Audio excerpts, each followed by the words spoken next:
So this week we're going to discuss the bear and the dragon duking it out and the Silk Road. So what am I talking about? So this week is the Shanghai Cooperation Organization's meeting, it's an organization that includes like Russia, China, and many of the Central Asian former Soviet states. And it centers around, of course, security, but also economics. And it's interesting as, for one, all these powers are getting together and with everything going on in the world, but particularly, I believe this is Xi Jinping's first trip outside of China post-COVID. But on top of that, there are more interesting developments. So, as you know, the Ukraine war going on, a lot of the other former Soviet states, they're getting a little jittery, understandably, because Ukraine was a former Soviet state that Russia decided to invade and annex territory.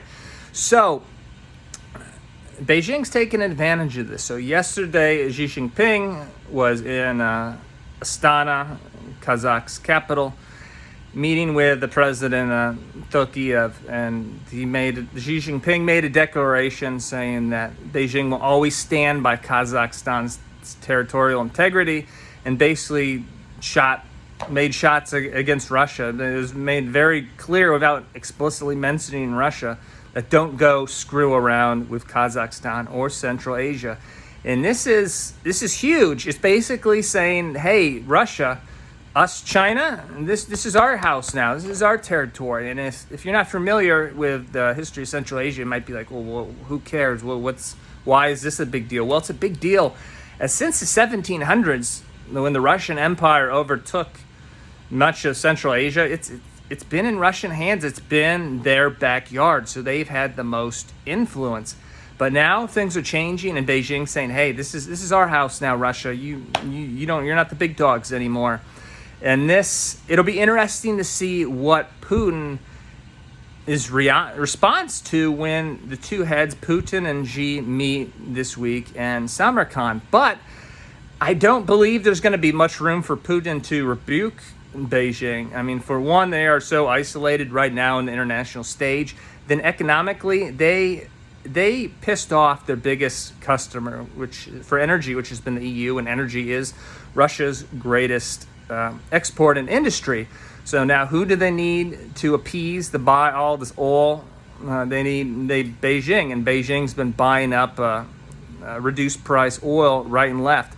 But the thing is, that puts Russia in Beijing's hands, and they can't go and rebuke China, because what are they going to do, piss them off? So then they lose that source of revenue? And of course, they also have India, who's buying the reduced cost oil. But Beijing really has a big power play here, especially as this week Putin is desperately seeking Beijing's just explicit, tacit approval of their invasion of Ukraine.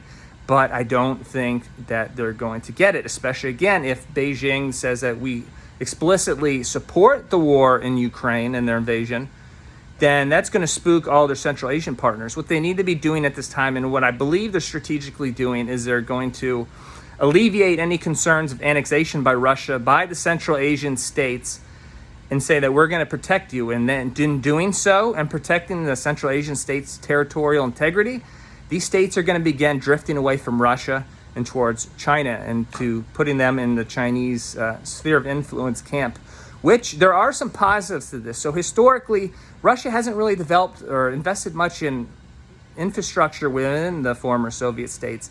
And as you know, China has done a lot of infrastructure investments with the Belt and Road initiatives, but they've done some in Central Asia. I know for example, they helped fund the world's largest flagpole in Dushanbe, which is the capital of Tajikistan.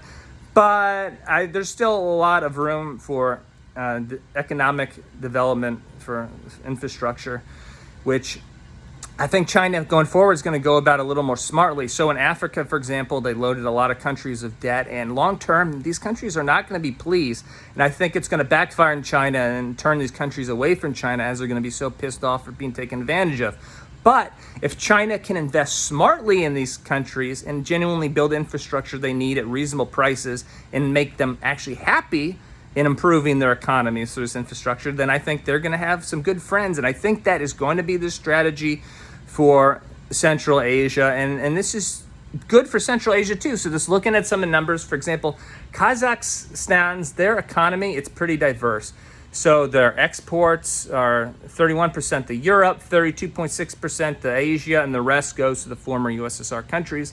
But their imports of goods that they're bringing into the country, 80% pretty much come from former Soviet states, mostly Russia.